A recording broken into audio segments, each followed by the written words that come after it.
Bab 1466. Panggil leluhur. Menggabungkan kebenaran agung. Bahkan, dia juga sedikit khawatir. Karena masih ingat kata-kata Ketua King, roh kebenaran agung ini bukanlah tunggul yang baik.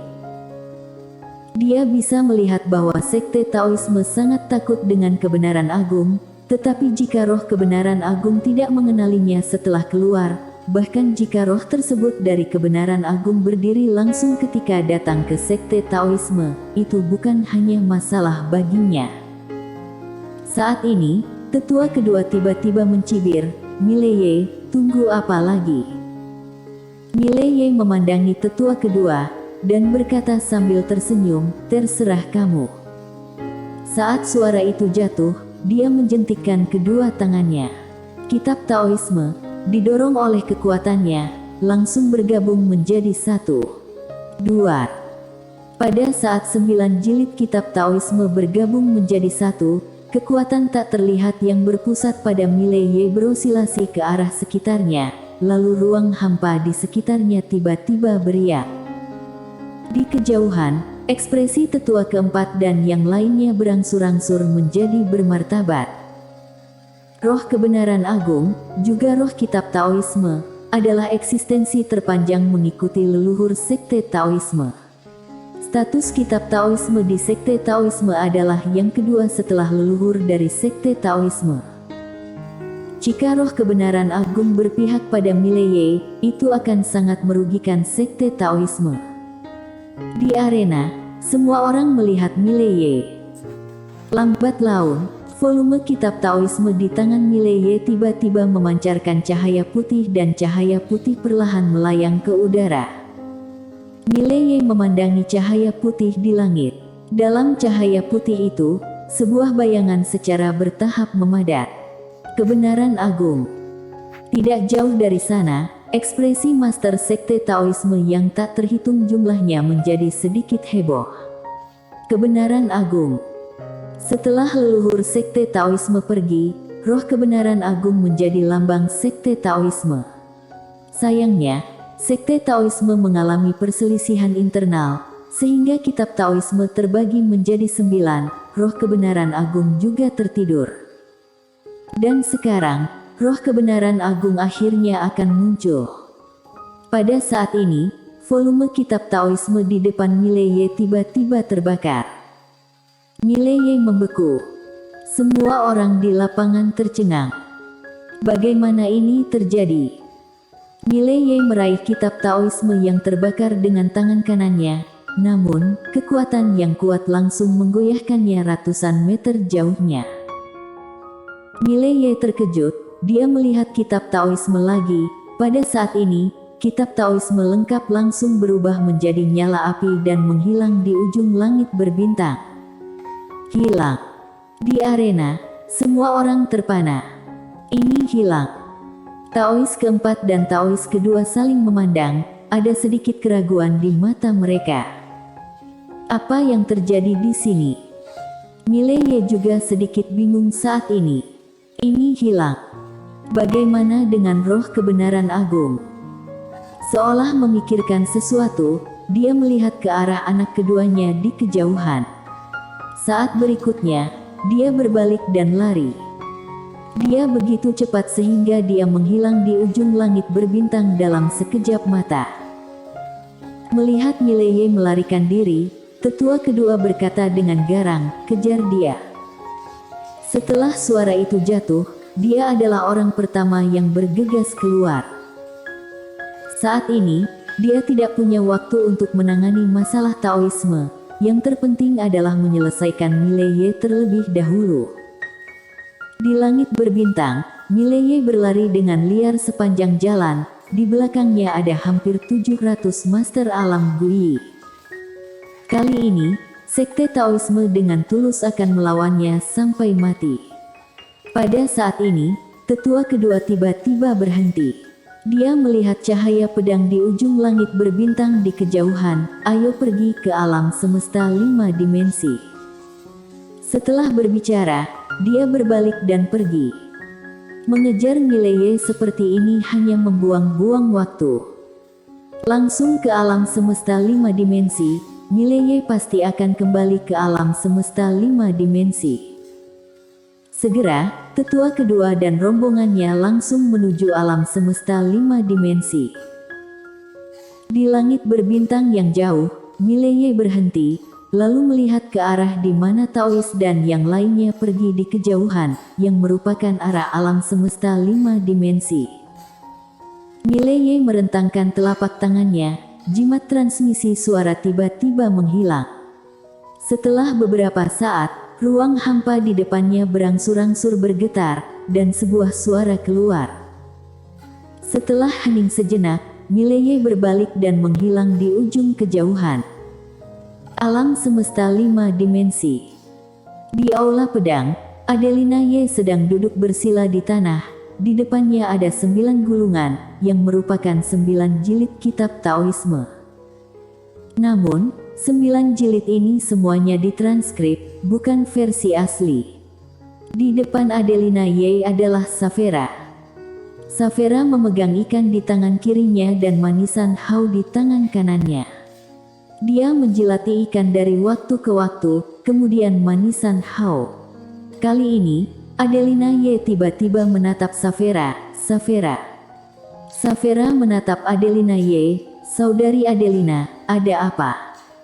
Adelina Ye tersenyum dan berkata, "Saphira, katakan dengan jujur, apakah ingatanmu sudah pulih?" Saphira berkedip, "Memoriku." Adelina Ye mengangguk. Saphira menggelengkan kepalanya, "Tidak, aku tidak bisa mengingat banyak hal." Adelina Ye terdiam. Saphira sepertinya tidak berbohong. Tapi intuisinya memberitahunya bahwa Saphira di depan matanya semakin berbeda. Pada saat ini, Saphira tiba-tiba mengangkat kepalanya. Saat berikutnya, dia menatap Adelina Ye dan berkata sambil tersenyum, "Saudari Adelina, aku akan bermain." Setelah berbicara, dia bangkit dan pergi. Di dalam aula, Adelina Ye sedikit mengernyit, dia mengejarnya, tetapi pada saat ini, Saphira telah menghilang. Hilang. Adelina Ye membeku di tempat. Di atas Dao Cheng, di suatu tempat di awan, seorang wanita berbaju hijau tua berdiri dengan tenang, dan di belakangnya adalah guru suci. Saat ini, wanita itu tiba-tiba menoleh, tidak jauh, awan terbelah, dan seorang wanita berjalan perlahan. Itu adalah Saphira. Wanita itu menatap Saphira dan sedikit tersenyum. Saphira berjalan ke samping wanita itu, tak satu pun dari kedua wanita itu berbicara, hanya berdiri diam. Pada saat ini, di ujung langit berbintang di kejauhan, paksaan yang kuat menyapu satu demi satu. Master Sekte Taoisme telah tiba. Saphira menjilat manisan Hao, tapi masih tidak berbicara. Wanita itu melirik manisan haus di tangan Saphira, lalu berkata sambil tersenyum, "Permen haus." Ada seorang bocah putih kecil yang sangat menyukai manisan haus, dan gadis kecil itu, keduanya aku sangat suka makan manisan Hao. Saphira terus menjilat manisan Hao tanpa bicara. Wanita itu tersenyum dan berkata, "Apakah kamu takut aku akan bergerak, jadi kamu datang untuk melihatku?" Saphira melirik wanita itu, "Apakah kamu berani bergerak?" Wanita itu menggelengkan kepalanya, tidak berani. Saat dia mengatakan itu, dia menatap Saphira dan berkata sambil tersenyum, "Kamu bahkan tidak berani." Saphira mengangkat bahu dan terus menjilat manisan Hao. Wanita itu tidak berbicara lagi, dia melihat ke kejauhan. Pada saat ini, tetua kedua dan yang lainnya telah memasuki langit berbintang alam semesta 5 dimensi. Dia harus mengatakan bahwa alam semesta 5 dimensi saat ini memiliki celah kekuatan yang sangat besar dibandingkan dengan sekte Taoisme. Di bawah kota Dao, Ejer Bai memandang putra kedua Tianji Dao dan yang lainnya dengan ekspresi tenang. Dia sudah mengharapkan hari ini. Di belakangnya, ada Antoli dan lainnya. Mereka semua adalah super master dari dunia Sahaloka. Antoli memandang Taois kelas 2 di langit dengan ekspresi tenang, bahkan dia tidak panik sama sekali. Mengapa? Mereka yang belum pernah bersentuhan dengan wanita berjubah putih tidak akan tahu betapa menakutkannya wanita itu. Bukankah sekte Sinta sama dengan sekte Taoisme hari ini? Apakah kamu pikir kamu bisa melawan Mileye? Tapi apa yang terjadi? Bukan hanya Antoli yang tidak panik, para master dari dunia Sahaloka juga sangat tenang. Nyatanya, mereka sedikit gelisah pada awalnya, karena terlalu banyak master yang datang. Tapi selama mereka memikirkan kedua wanita itu, mereka akan tenang. Itu adalah dua dewa di langit. Tetua kedua menunduk. Dibandingkan dengan sekte Taoisme, kekuatan 5 dimensi alam semesta memang lemah, namun ia tidak berani meremehkannya. Pada saat ini, seorang pria tiba-tiba muncul tidak jauh dari tetua kedua masa kini. Orang yang datang adalah Mileye. Melihat Mileye, Ejer Bai terlihat sedikit lega. Dia tidak takut Mileye melarikan diri, terutama karena pria ini ada di sini, dia akan merasa lebih nyaman. Tetua kedua memandang Mileye, "Mileye, di mana orangmu?" Mileye tersenyum, dia tidak menjawab tetua kedua, tetapi menoleh untuk melihat Master Alam Guyi di lapangan. "Semuanya, aku tahu, banyak dari kalian yang bukan orang sekte Taoisme, tetapi kalian datang untuk membunuhku Mileye hanya karena ingin mendapatkan keuntungan. Aku tidak punya keluhan atau permusuhan dengan kalian. Jika kalian pergi sekarang, aku akan memperlakukannya seolah-olah tidak terjadi apa-apa." Di arena, para master alam Guyi itu memandang Mileye, tidak berbicara, dan tidak ada yang pergi. Sekarang sisi Tao masa kini memiliki keuntungan yang luar biasa, manfaatnya ada di ujung jari mereka. Mengapa mereka pergi? Melihat tidak ada yang pergi, Mileye tersenyum, lalu menatap tetua kedua. "Tetua kedua, apakah kamu ingin bertarung 1 lawan 1? Tetua kedua. Ekspresi semua orang di lapangan menjadi sedikit aneh. Tetua kedua memandang Mileye, "Mileye, aku tidak akan memberi kamu kesempatan. Karena orang-orang kamu tidak muncul, maka kamu dan alam semesta 5 dimensi akan mati bersama." Suara itu jatuh, lalu dia tiba-tiba berkata, "Tembak." Saat kata-kata itu jatuh, lebih dari 20 bayangan tiba-tiba mengalir langsung dari langit. Semuanya adalah master puncak alam Guyi dan aura mereka sangat dekat dengan dewa setengah langkah. Ini adalah 20 orang yang dibudidayakan dengan hati-hati oleh sekte Taoisme, dan kekuatan mereka jauh lebih unggul dari Master Alam Guyi. Target dari 20 orang ini adalah Mileye. Tetua kedua dan tetua keempat tidak bergerak, mereka menunggu, mereka akan memukul siapapun yang menyelamatkan Mileye. Di bawah, Mileye terlihat tenang. Pada saat ini, Antoli tiba-tiba muncul di depan Mileye. Mileye melihat ke arah Antoli. Antoli tersenyum sinis. "Tuan Muda Ye, izinkan aku menunjukkan diri." Mileye bertanya, "Apakah kamu yakin?" Antoli berkata dengan serius, "Tentu saja." Mileye mengangguk dan memberi isyarat. Antoli memandang ke arah 20 orang yang bergegas turun dengan ekspresi tenang. Dia merentangkan telapak tangannya, dan segel kayu hitam tiba-tiba terbang dari telapak tangannya. "Panggil leluhur. Panggil leluhur." Selain itu, Mileye terlihat agak aneh. Di masa lalu, yang lain memanggil leluhur untuk memukulnya, dan ini adalah pertama kalinya orang lain memanggil leluhur untuk melindunginya. Nyatanya, Antoli juga sedikit ribet. Ini bisa dikatakan sebagai kartu penyelamat terakhir dari sekte Sinta. Dia awalnya ingin menggunakannya untuk melawan wanita berjubah putih, tetapi dia tidak tahu harus berbuat apa saat itu.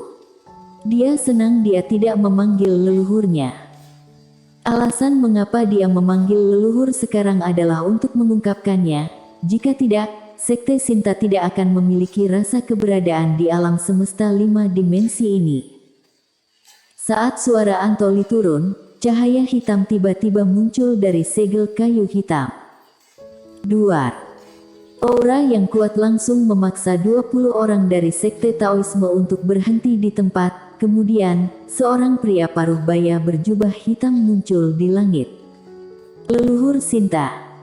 Melihat leluhur Sinta ini, tetua kedua mengerutkan kening. Hanya gumpalan jiwa.